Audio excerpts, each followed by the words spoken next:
اس وجہ سے عثمان ابن عفان کی مقبولیت کا یہ عالم تھا کہ زمانہ اسلام سے پہلے بھی عورتیں جب اپنے بچوں کو سلاتی تھیں، لوریاں دیتی تھیں، تو اپنے بچوں سے کہتی تھی سو جا میرے لال، میں تجھ سے اس طرح پیار کرتی ہوں جیسے قریش عثمان ابن عفان سے پیار کرتے ہیں۔ فرمایا اطعام الجیعان، بھوکوں کو کھانا کھلانا پسند ہے۔ یہ میں آپ کو اس لیے نہیں سنا رہا میرے عزیز دوستوں کہ آپ سنیں اور مزے لے لیں اور بس پھر بھول جائیں، میں اس لیے آپ کے دلوں میں یہ سچائیاں اتار رہا ہوں کہ اللہ آپ میں بھی یہ اخلاقی خوبیاں پیدا کریں۔ سرکار دو عالم صلی اللہ علیہ وسلم نے فرمایا اس نیک آدمی سے کہہ دو جو ساری رات عبادت کرتا ہے، تسبیح ہاتھ میں رکھتا ہے، ہر سال حج پہ جاتا ہے، عمرے بھی ادا کرتا ہے، ذکر و فکر میں محو رہتا ہے، لیکن جو رات کو پیٹ بھر کر سو جائے اور اس کے پڑوس میں کوئی انسان بھوکا تڑپتا رہے، رحمت للعالمین صلی اللہ علیہ وسلم نے فرمایا اس عابد شب زندہ دار سے کہہ دو کہ وہ ہم میں سے نہیں، ہم اس میں سے نہیں۔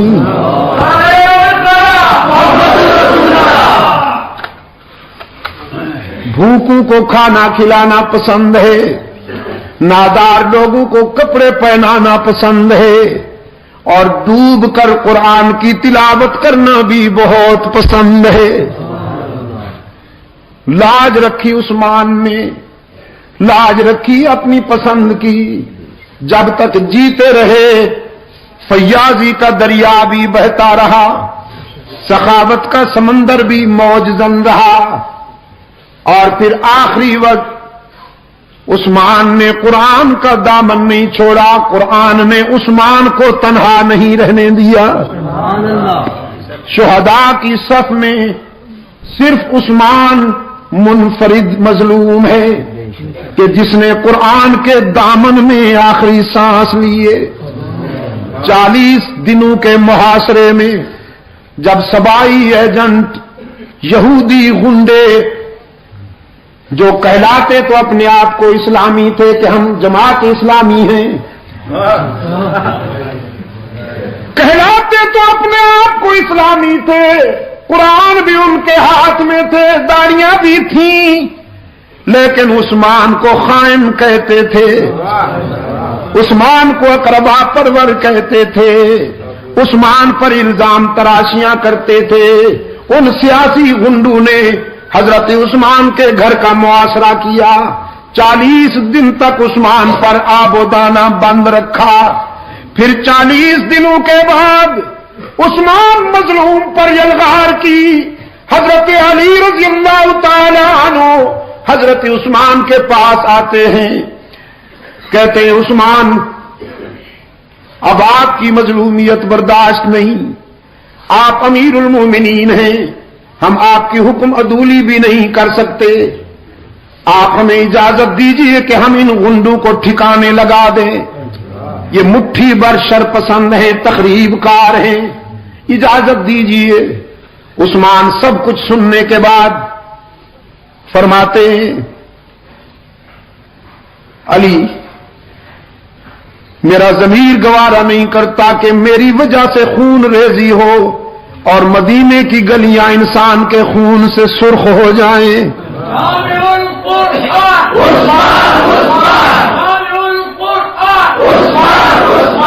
حضرت علی فرماتے ہیں امیر المومنین کتنے دنوں سے آپ کو بھوکا رکھا گیا ہے، پیاسا رکھا گیا ہے؟ عثمان فرماتے ہیں علی بھائی آج تو پیاسا نہیں ہوں، آج تو سارے دکھ دور ہو گئے، آپ کے آنے سے کچھ دیر پہلے غنودگی کی کیفیت تھی، بے خودی کا عالم تھا، خواب میں رحمت للعالمین مسکراتے ہوئے ملے۔ رحمت عالم صلی اللہ علیہ وسلم نے فرمایا عثمان 2 راستے ہیں، ان میں سے ایک چن لو۔ ایک راستہ یہ ہے کہ اپنے دشمنوں کے لیے بد دعا کرو وہ ہلاک ہو جائیں، زمین پھٹے گی اور غرق ہو جائیں۔ اور دوسرا راستہ ہے صبر والا، دوسرا راستہ ہے صبر والا، پہلا راستہ ہے جذبات والا اور دوسرا راستہ ہے صبر والا۔ تو اگر صبر کرو، روزہ رکھا ہوا ہے آپ نے، افطاری ہمارے ہاں عالم برزخ میں آ کے کرنا۔ حضرت عثمان نے فرمایا میں نے اپنے آقا سے کہہ دیا ہے حضور میں دوسرا راستہ پسند کرتا ہوں، صبر کروں گا۔ آپ دعا فرمائیں کہ اللہ مجھے صبر کے مرحلے میں کامیاب کر دے۔ رحمت عالم صلی اللہ علیہ وسلم نے سینے سے لگا لیا۔ حضرت عثمان فرمانے لگے میرے سینے پر حضور اکرم صلی اللہ علیہ وسلم نے پیار کا ہاتھ رکھا، ساری پیاس دور ہو گئی، میں اب تک دل کی گہرائیوں میں حضور کے ہاتھ کی ٹھنڈک محسوس کر رہا ہوں۔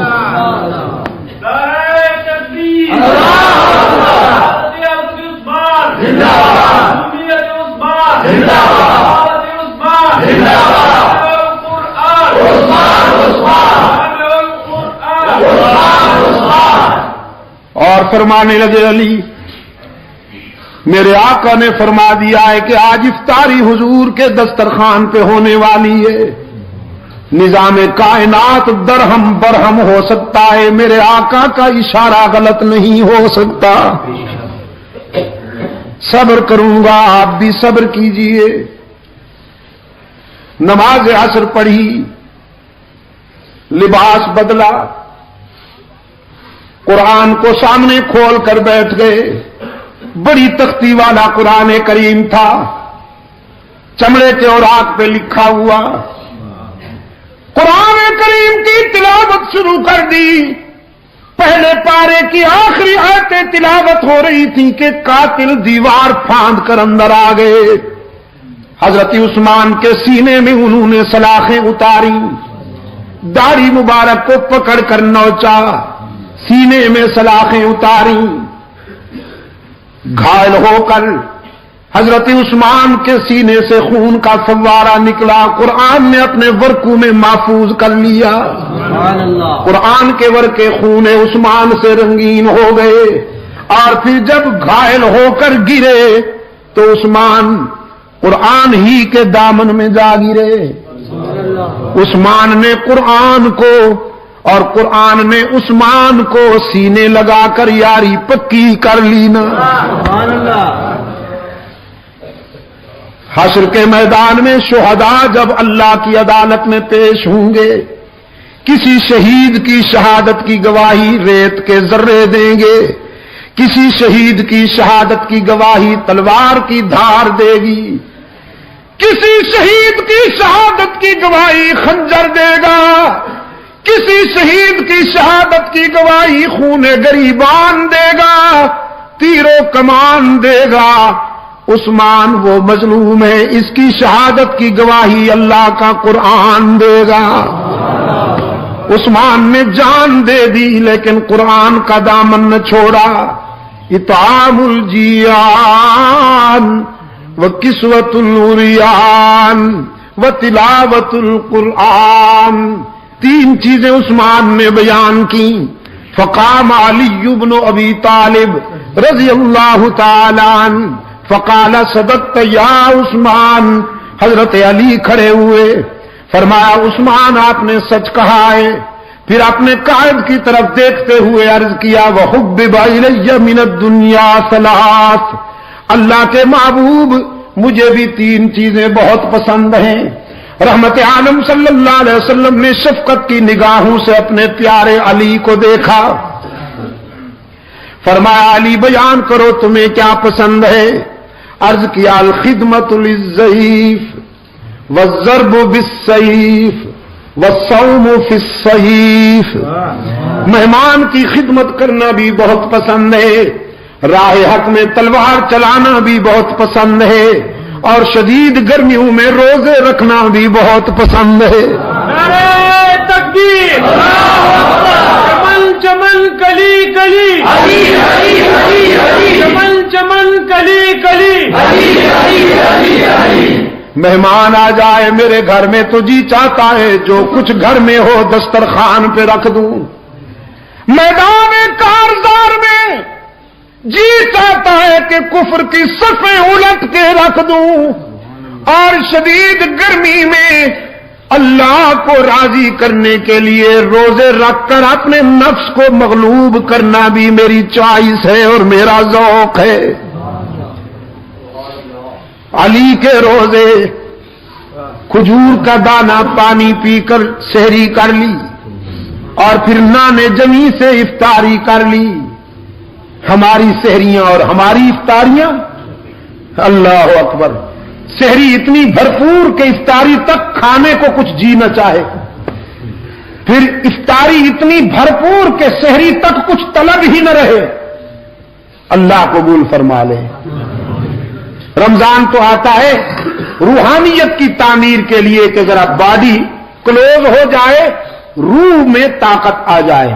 ہم رمضان میں بھی جسم کو پالتے ہیں، باڈی پلتی ہے ہماری، ورنہ حضرت علی رضی اللہ تعالیٰ عنہ کی افطاری کا یہ عالم ہے۔ افطاری تیار ہو رہی ہے، نان جمی تیار ہو رہا ہے، سیدہ فاطمہ کے ہاتھ روٹیاں بنا رہے ہیں۔ افطاری کا وقت قریب آ گیا، ایک ایک روٹی سب کے آگے رکھی ہے۔ باہر دستک ہوئی، انا ابن السبیل، مسافر ہوں، سوالی کی آواز آئی۔ حضرت علی رضی اللہ تعالیٰ عنہ نے اپنی روٹی اٹھا کر اپنے بڑے فرزند حضرت حسن کو دیتے ہوئے فرمایا، جاؤ لخت جگر میرے حصے کی روٹی سوالی کو دے کے آ جاؤ، میں پانی پی کر افطاری کر سکتا ہوں۔ حضرت حسن رضی اللہ تعالیٰ عنہ نے روٹی لے لی، عرض کیا ابا حضور اگر اجازت ہو تو میں اپنے حصے کی روٹی بھی سوالی کے لیے لے جاؤں۔ فرمایا سبحان اللہ، اس میں اجازت کی کون سی بات ہے؟ شہید کربلا رضی اللہ تعالیٰ عنہ حضرت حسین نے بھی اپنے حصے کی روٹی اٹھا کے حسن کے دامن میں ڈال لی۔ تینوں روٹیاں لے کر جب حضرت حسن جانے لگے تو سیدہ فاطمہ اس میدان میں کیسے پیچھے رہتی؟ انہوں نے تو سخاوت کے گر محمد کی گود میں سیکھے تھے، انہی کی تو تعلیم و تربیت تھی۔ فرمایا بیٹے میرے حصے کی روٹی بھی سوالی کے لیے لے جاؤ، میں بھی محمد کا خون ہوں نا، پانی سے افطاری کر لوں گی۔ چاروں روٹیاں لے جانے لگے حضرت حسن، سیدنا علی کی خادمہ حضرت فضہ خادمہ اور کنیز تڑپ اٹھی اور اپنے حصے کی روٹی اٹھا کر بھی حسن کے دامن میں ڈال دی۔ عرض کیا شہزادے میرے حصے کی روٹی بھی سوالی کے لیے لے جاؤ، تاکہ دنیا کو پتہ چل جائے کہ صرف علی کا گھرانہ ہی سخی نہیں ہوتا، علی کے غلام بھی سخی ہوتے ہیں۔ چمن کلی کلی علی علی علی علی، چمن چمن کلی کلی علی علی علی۔ فرمایا تین چیزیں مجھے بھی پسند ہیں، مہمان کی خدمت کرنا بہت پسند ہے، راہ حق میں شمشیر چلانا بھی بہت پسند ہے، اور گرمی میں روزے رکھنا بھی بہت پسند ہے۔ ابن حجر اسقلانی لکھتے ہیں فبیناہم اذ جاء جبرائیل، یہ باتیں ہو رہی تھیں کہ جبرائیل امین آ گئے۔ فقال ارسلنا اللہ تعالی لما سمع مقالتکم، اللہ کے محبوب یہ مذاکرہ فرش پہ ہو رہا تھا، اللہ نے مجھے عرش سے بھیجا ہے کہ میں بھی اس مذاکرے میں شامل ہو جاؤں۔ تین چیزیں اپنی بھی بیان کرنے آیا ہوں اور تین چیزیں اللہ کی پسند کی بھی بیان کرنے آیا ہوں۔ فرمایا ان کنت من اہل الدنیا، اگر میں دنیا والوں میں سے ہوتا تو پھر سنیے تین چیزیں میری بھی پسند کی ہیں۔ ارشاد الضالین، گم کردہ راہوں کو سیدھے راہ پہ ڈالنا پسند ہے، جن سے راستہ کھو جائے انہیں صراط مستقیم پر لگانا پسند ہے۔ ومعاونۃ اہل عیال الموسرین ارشاد الظالین ومعاونۃ اہل عیال الموسرین والحب للغرباء القانتین. تین چیزیں بہت پسند ہیں: گمراہوں کو راہ راست پہ لگانا اور ان غریبوں سے دوستی کرنا جن کی جیب تو خالی ہو لیکن ضمیر محفوظ ہو.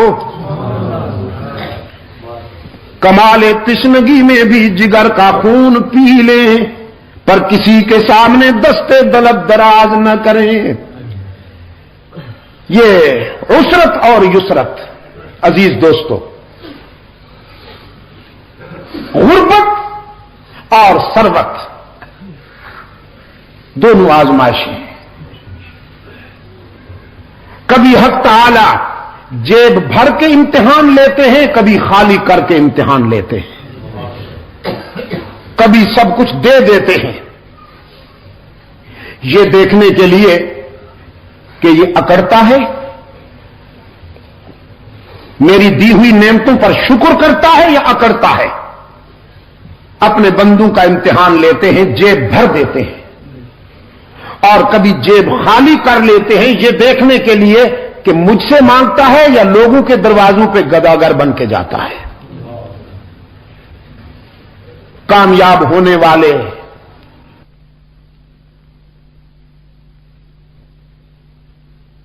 کام لیا کرتے ہیں. حضرت روح الامین نے انہی کی بات کرتے ہوئے فرمایا باضمیر غریبوں سے دوستی کرنا بھی بہت پسند ہے، اور جن کے حجال زیادہ ہوں، بچے زیادہ ہوں اور آمدنی کم ہو، مخفی طریقے سے ان کا تعاون کرنا بھی بہت پسند ہے. مخفی طریقے سے تاکہ ان کی عزت نفس مجروح نہ ہو. وہ رات کو سو جائیں، میں ان کے گھر میں غلے کی بوریاں ڈال آؤں، صبح یہ بھی پتہ نہ چلے کہ کون ڈال گیا تھا. کیونکہ کوئی عزت نفس والا، کوئی خوددار انسان کیوں کسی سے لے؟ کیا کہا اقبال نے کہ منعم کو گدا کے ڈر سے بخشش کا نہ ہو یارا. جزاک اللہ. منعم کو گدا کے ڈر سے بخشش کا نہ ہو یارا. یہ ہے مومن کی خودداری اور اس کی عزت نفس، سیلف ریسپیکٹ، کہ اس کو کوئی دینا بھی چاہے تو اس کی عزت نفس کے ڈر سے نہ دے سکے کہ کہیں یہ ٹھکرا نہ دے کہ تو کون ہے مجھ کو دینے والا، میں تو اللہ سے لینے والا ہوں. کسی بندے سے لینا میری عزت نفس کی توہین ہے. کہ منعم کو گدا کے ڈر سے بخشش کا نہ ہو یارا. ان لوگوں کا تعاون کرنا پسند ہے. تین چیزیں روح الامین نے بیان کی. اب صحابہ کرام بھی رحمت للعالمین بھی صلی اللہ علیہ وسلم یہ سننے کے لیے بے قرار تھے کہ ہمارے رب کو کیا پسند ہے. حضرت روح الامین نے عرض کیا اپنے بندوں کی طرف سے تین چیزیں اللہ کو بھی بہت پسند ہیں: بذل الاستطاعة والصبر عند الفاقة والبكاء عند الندامة. جب کوئی جوان اپنی جوانی اور اپنا شباب اللہ کے راستے میں خرچ کرتا ہے تو وہ بھی اللہ کا محبوب بن جاتا ہے. اسے بھی اللہ بہت پیار کرتے ہیں. غزوہ احد میں سرکار دو عالم صلی اللہ علیہ وسلم کے قریب ایک من چلا سا نوجوان آیا. ہاتھوں میں اس کے کھجور کا خوشہ تھا، تازہ کھجوروں کا خوشہ تھا. عرض کیا اللہ کے محبوب، یہ میری چمکتی ہوئی رانا جوانی، اگر میں اسے قربان کر دوں، ٹکرا جاؤں اللہ کے دشمنوں سے، تو کیا ملے گا؟ رحمت عالم صلی اللہ علیہ وسلم نے فرمایا اللہ کی خوشنودی اور اس کی مسکراہٹ ملے گی۔ وہ نوجوان کہنے لگا اچھا اللہ کی مسکراہٹ ملے گی، خوشا پھینکا اور ہستی نے چڑھا کر تلوار لے کر نعرے تکبیر لگا کر ایسے گھس گئے کفار کی صفوں میں جیسے بادلوں میں چاند گھس جاتا ہے۔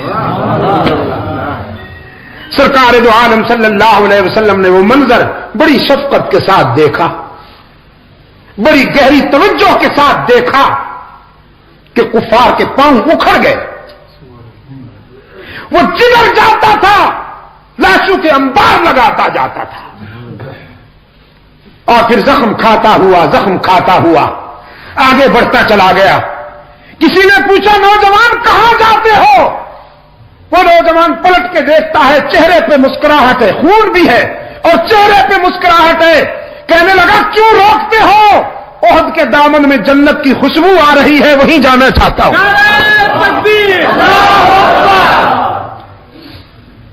اور اسی جذبے کے ساتھ جان دے ڈالی اس نے۔ یہ جوانی بھی اللہ کو بہت پسند ہے۔ بذل الاستطاعہ، حق تعالی جسے شباب عطا فرمائے، خون کی حرارتیں عطا فرمائے، یہ ہے تو چند روز کی مہمان، اور اگر کوئی جوان اپنی جوانی کو اللہ کی مرضی پر خرچ کر ڈالے تو فرمایا وہ جوان بھی اللہ کو بہت پیارا لگتا ہے۔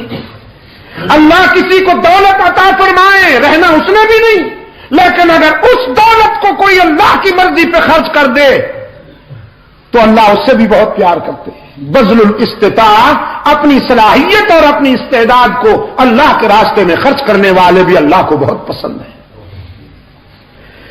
دوسرے نمبر پہ فرمایا والصبر عند الفاقہ، تنگ دستی میں صبر کرنے والے بھی اللہ کو بہت پسند ہیں۔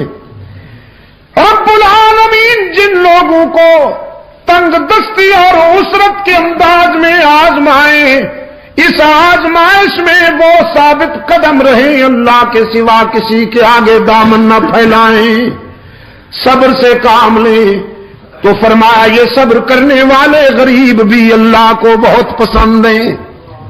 والبکاء عند الندامہ، اور اپنے گناہوں پہ شرمندہ ہو کر رونے والے گناہگار بھی اللہ کو بہت پسند ہیں۔ سرکار دو عالم صلی اللہ علیہ وسلم نے فرمایا 2 قطروں پہ جہنم کی آگ حرام ہے، 2 قطروں پہ قطرتان، 2 قطروں پہ جہنم کی آگ حرام ہے۔ ایک شہید کے جسم سے ٹپکنے والا خون کا قطرہ حرام ہے، جہنم کی آگ اس پر بھی، اور دوسرا گناہگار کی آنکھ سے احساس ندامت میں بہنے والا آنسو حرام ہے، اس پر بھی جہنم کی آگ۔ کبھی رو کے تو دکھائیے اللہ کے حضور، کبھی آنسو بہا کے تو دکھائیے۔ کتنے پیار سے فرمایا قال ربكم ادعوني استجب لكم ان الذين يستكبرون عن عبادتي سيدخلون جهنم داخرين۔ میرے بندوں کو کہہ دیجئے میرے محبوب، اللہ کی رحمت تمہاری پکار کا انتظار کرتی ہے، کبھی اس کو پکارو تو صحیح، اپنی زندگی کی ساری خطائیں جمع کر کے لے جاؤ، وہ تمہاری خطاؤں کا تمہیں تانا بھی نہیں دے گا، معاف کر دے گا۔ کتنے پیار سے فرمایا نبی عبادی انی انا الغفور الرحیم۔ میرے خطا کار بندوں سے کہیے اگر تمہارے گناہ بہت ہیں تو میری رحمت کا بھی کوئی ٹھکانہ نہیں، اپنی ساری زندگی کے گناہ جمع کر کے لاؤ، میرے در پہ جبین نیاز جھکاؤ، طلب کا دامن پھیلاؤ، ندامت کے اشک بہاؤ، میرے لطف و کرم کو آزماؤ تو صحیح، تمہارے آنے میں دیر ہے، میرے راضی ہونے میں دیر نہیں ہوگی۔ پشاور والو باقی جہاں جاؤ گے لوٹے جاؤ گے، یاد کرنا باقی جہاں جاؤ گے لوٹے جاؤ گے۔ یار لوگوں نے دکانیں سجا رکھی ہیں، جھنڈیاں لہرا رکھی ہیں، زلفیں بڑھا رکھی ہیں، چادریں چڑھا رکھی ہیں، بزرگوں کی قبروں پر چادریں چڑھا رکھی ہیں، اور تھیوری یہ ہے، فلسفہ یہ ہے، کچھ لے کے آؤ گے تو کچھ لے کے جاؤ گے، خالی ہاتھ آؤ گے تو خالی ہاتھ جاؤ گے۔ اور نادان لوگوں کو، سادہ لو لوگوں کو یہ باور کرایا جاتا ہے میاں تم تو بہت گناہگار ہو، اللہ تمہاری نہیں سنتا۔ یہ اللہ کے پیارے ہیں، تمہاری ان کے آگے، ان کی اللہ کے آگے ہے، کیونکہ تمہاری سنتا نہیں اور ان کی ٹھکراتا نہیں، ڈائریکٹ نہیں سنتا، انڈائریکٹ سنتا ہے، ڈائریکٹ نہیں سنتا، وہ انڈائریکٹ سنتا ہے۔ قرآن پاک نے فرمایا قال ربکم ادعونی استجب لکم، قرآن کہتا ہے ڈائریکٹ سنتا ہے، یہ فنکار کہتے ہیں نہیں۔ کیوں؟ اس لیے کہ اگر بندے ڈائریکٹ اللہ سے مانگنا شروع کر دیں تو ان کا کیا بنے گا؟ یہ بروکر جو بیٹھے ہوئے ہیں آخر بیچارے، ان کا بھی دھندا ہے، کاروبار ہے، کچھ مرید آئیں گے تو نظرانہ ملے گا نا جی۔ سب لوگ اپنے اپنے گھروں میں مصلے بچھا کر اللہ سے مانگنا شروع کر دیں تو ان کا کیا بنے گا؟ سارا اختلاف یہی تھا مکہ والوں کو سرکار دو عالم صلی اللہ علیہ وسلم سے۔ وہ کہتے تھے آپ ہماری انکم کلوز کرتے ہیں، آخر یہ بھی تو اللہ کے پیارے ہیں، ما نعبدهم الا لیقربونا الی اللہ زلفا، ہم تو اللہ کے پیاروں سے جا کر مانگتے ہیں، چونکہ یہ اللہ کے پیارے ہیں، ہماری سنتا نہیں اور ان کی ٹھکراتا نہیں۔ اور یہی تصور ہے کلیسا کا، رہبانیت یہی ہے، عیسائیت یہی ہے۔ عیسائی کہتے ہیں کلیسا میں آؤ پادری کو خوش کرو، اور پادری تمہاری بات اللہ سے منوائے گا، ادروائز تمہاری کوئی بات نہیں مانی جائے گی۔ اسلام کہتا ہے نہیں، اللہ سے ملنا ہے تو تنکوں کے سہاروں کی ضرورت نہیں، یہاں ایکسچینج کا چکر ہی نہیں ہے، ڈائریکٹ ڈائلنگ ہے، جب چاہو جہاں چاہو اللہ سے رابطہ قائم کر لو۔ بیت اللہ شریف پر جو غلاف ہے اس پہ قرآن کریم کی یہ آیت موٹے حروف کے ساتھ لکھی ہوئی ہے، دور سے نظر آتی ہے۔ فرمایا من یعمل سوءا او یظلم نفسا، من یعمل سوءا او یظلم نفسه ثم یستغفر اللہ یجد اللہ غفورا رحیما۔ جس نے زندگی کے سفر میں بہت ٹھوکریں کھائی ہوں، بہت خطائیں سرزد ہوئی ہوں، لیکن جب شرمندہ ہو کر اللہ کے در پہ آئے گا تو اللہ کو روٹا ہوا نہیں پائے گا، مہربان پائے گا۔ بیت اللہ میں آنے والوں کے لیے سب سے پہلے غلاف کعبہ یہی اعلان کرتا ہے تم اپنے ناراض رب کے پاس نہیں آئے ہو، مہربان رب کے پاس آئے ہو۔ جو منوانا ہے منواؤ، جو منوانا ہے منواؤ، جتنا رونا ہے آنسو بہاؤ، یہاں سے کوئی مایوس اور معروم ہو کر نہیں جاتا۔ دنیا والوں سے مانگا جائے تو ناراض ہوتے ہیں، نہ مانگا جائے تو خوش ہوتے ہیں۔